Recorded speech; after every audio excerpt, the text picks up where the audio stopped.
도서관에 숨겨진 신비한 마법책과 안녕하세요. 오늘은 차 전문가 등초님의 글 차 편지 한 편을 좀 깊이 들여다볼까 합니다. 네, 안녕하세요. 그 중에서도 2007년 손혜순 유관차를 다룬 글이죠. 맞습니다. 등초님이 이제 차를 마시면서 느낀 감상이나 일상의 단상 같은 걸 담담하게 풀어낸 약간 에세이 같은 편지인데요. 네, 그렇죠. 오늘은 이 글의 구절들을 하나씩 따라가 보면서 오래된 차 한 잔이 주는 어떤 위로랄까, 또 지금 이대로도 괜찮다는 그런 메시지를 좀 함께 느껴보는 시간을 가지면 좋겠습니다. 좋습니다. 그 차분함 속의 위로를 찾아보는 거죠. 네, 그럼 첫 구절부터 한번 볼까요? 흰 모자를 쓴 여성이 양팔을 힘차게 흔들며 걸어가는 모습을 바라봅니다. 그 걸음은 소란스럽지 않았으며 오히려 조용한 숨결을 어루만지는 듯 하였습니다. 시작이 참 좋네요. 어떤 일상의 한 장면인데 여기서부터 뭔가 고요함 속의 움직임, 그런 분위기가 느껴져요. 맞아요. 막 요란하지 않은데 오히려 주변을 좀 다독이는 듯한 그런 느낌. 네, 그렇죠. 이 글 전체를 관통하는 분위기가 여기서 살짝 보이는 것 같아요. 이 시선이 바로 차로 이뤄지거라고요. 오늘 마신 차는 손혜순 유관차입니다. 중국 안의성 김연현에서 짙은 대지의 숨결과 부드러운 안개, 따스한 햇살을 머금고 자란 찻잎으로 만들어집니다. 아, 손혜순 유관차, 안의성 김효년. 유명한 차산지죠. 유관차는 흑차의 일종이고요. 네, 이름만 들어도 뭔가 깊은 자연이 느껴지는 것 같네요. 그렇죠.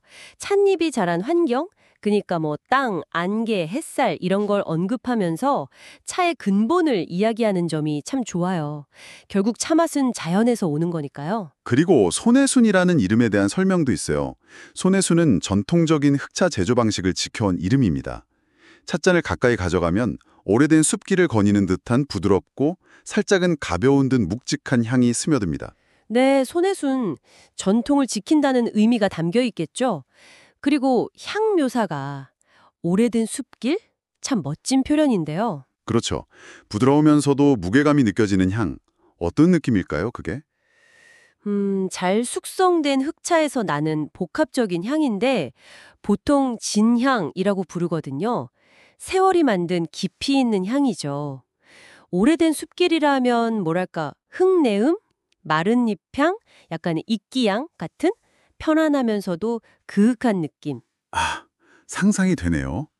그럼 맛은 어떨까요? 찬물을 먹으면 은은한 달큰함과 함께 가볍게 스치는 쓴맛이 약향의 바람을 타고 입안 가득 퍼집니다. 차는 천천히 목을 타고 흐르며 마음 깊은 곳까지 부드럽게 스며듭니다. 네, 단맛, 쓴맛, 그리고 약향. 좋은 차는 이 여러 맛이 조화롭게 어우러지죠. 약향이라면 그게 어떤... 아, 이게 진짜 약재 냄새라기보다는요. 오래된 차 특유의 그 숙성된 향, 흙내음이나 약간 풀향, 때로는 장뇌향 비슷한 그런 편안한 뉘앙스를 말하는 경우가 많아요. 인위적이지 않은 자연스러운 맛과 향이죠. 아하, 그게 은은한 단맛, 쓴맛이랑 어우러져서 마음까지 부드럽게 스며든다니 정말 편안함이 느껴지는 표현이네요. 그렇죠. 몸과 마음을 좀 편안하게 감싸주는 느낌. 차를 마시는 동안의 내면 풍경 묘사도 참 와닿았어요. 차를 마시는 동안 속으로 조용히 물결치는 숨결을 느낍니다. 어디에도 서두르지 않고 어디에도 닿으려 하지 않는 마음을 가만히 품습니다. 네. 차 마시는 행위 자체가 어쩌면 잠시 멈춰서 자신을 돌아보는 시간이 될 수 있다는 걸 보여주는 것 같아요. 맞아요. 막 결과에 집착하거나 서두르지 않고 그냥 지금 이 순간에 집중하는 마음. 바로 그거죠. 과정 자체를 음미하는 거죠. 그리고 다시 처음에 그 여성 이미지가 등장해요. 여름으로 향하는 한낮, 세상은 햇살로 가득했지만 그 안에는 놀랍도록 깊은 고요가 깃들어 있었습니다. 흰 모자를 쓴 여성의 걸음은 세상을 깨우는 것이 아니라 더 부드럽게 세상의 숨을 다독이는 것처럼 보였습니다. 바깥은 햇살 가득하고 활기찬데 그 안에는 깊은 고요가 있다. 그리고 그 여성의 걸음이 세상을 다독인다. 이 대비와 조화가 참 좋네요. 네, 차를 통해 얻은 내면의 평온함이 세상을 바라보는 시선에도 영향을 준 걸까요? 충분히 그럴 수 있죠. 내 마음이 고요하면 분주한 세상 속에서도 고요함을 발견하게 되고 또 그걸 부드럽게 느끼게 되는 거죠. 또 작은 움직임들을 그냥 바라보는 것에 대한 이야기도 있어요. 바람은 맹물 위를 스치며 퍼졌고 작은 개미들은 놀라듯 흩어졌습니다. 바라본다는 것은 세상을 바꾸기 위한 것이 아니라 스스로를 다독이는 깊은 숨 같은 것임을 느꼈습니다. 아, 이 부분 관조의 자세라고 할 수 있겠네요. 관조요? 네. 판단하거나 개입하지 않고 그냥 있는 그대로를 바라보는 거요. 그럴 때 얻는 평온함이 있거든요. 아, 그저 바라보는 것만으로도 스스로를 다독이는 숨이 될 수 있다. 이거 참 새로운 발견인데요. 그렇죠. 세상을 바꾸려 애쓰는 대신 그냥 지켜보는 것만으로도 위안을 얻을 수 있다는 거죠. 차가 이런 마음 상태에 이르게 도와줄 수 있고요. 근데 그렇게 고요히 바라보는 순간에 또 여러 감정들이 스쳐 지나간다고 해요. 그 안에는 여태껏 품어왔던 수많은 소망과 다짐, 오래된 미련과 아쉬움, 누군가를 위한 다짐이 심장 깊이 새겨지고 있었습니다. 네. 마음이 차분해지면 오히려 억눌렀던 감정이나 생각들이 자연스럽게 떠오르기도 해요. 복잡한 감정들이 조용히 존재하는 거죠. 평온함 속에서 그런 복잡한 내면과 마주하게 되는 거군요. 그렇죠. 중요한 건 그걸 외면하지 않고 그냥 조용히 흘러가도록 지켜보는 것. 그것도 자신을 이해하는 과정이니까요. 그리고 마침내 이 글의 핵심 메시지라고 할 수 있는 부분이 나옵니다. 그 조용한 순간, 마음속 깊은 곳에서 조용히 한마디가 떠올랐습니다. 괜찮습니다. 지금 이대로도 충분합니다. 서두르지 않아도 괜찮고 조급해하지 않아도 충분하다는 것을. 아, 이 구절.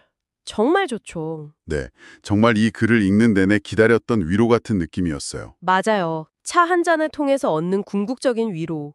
바로 자기 긍정, 자기 수용이죠. 스스로에게 좀 너그러워지는 순간이랄까요? 네, 스스로에게 건네는 다정한 말. 그렇죠. 이게 어쩌면 오래된 차가 주는 또 다른 깊은 맛일 수도 있겠네요. 글은 다시 손에 들린 찻잔으로 돌아오면서 마무리됩니다.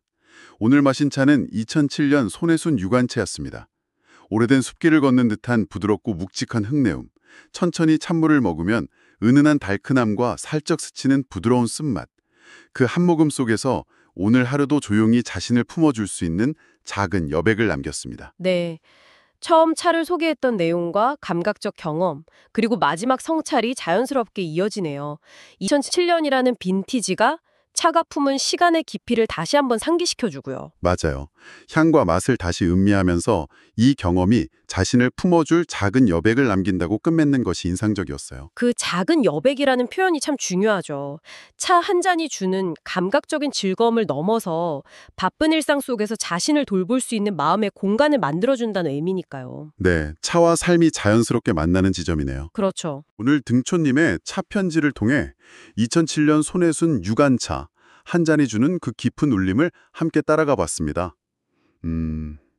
차분한 관찰에서 시작해서 자기 성찰을 통해 괜찮다, 충분하다는 위로에 이르는 여정이었던 것 같아요. 네, 맞습니다. 차는 때로 이렇게 일상 속에서 잠시 멈춰서서 자신을 돌아보고 또 다독일 수 있는 그런 기회를 주는 것 같아요. 네. 오늘 등촌님의 경험처럼 여러분의 일상 속 아주 작은 순간들을 한번 가만히 음미해 보시는 건 어떨까요? 그게 차 한 잔이든 창밖 풍경이든 그렇죠. 그 안에서 여러분만의 작은 여백과 평온을 발견할 수 있을지도 모릅니다. 꼭 차가 아니더라도요.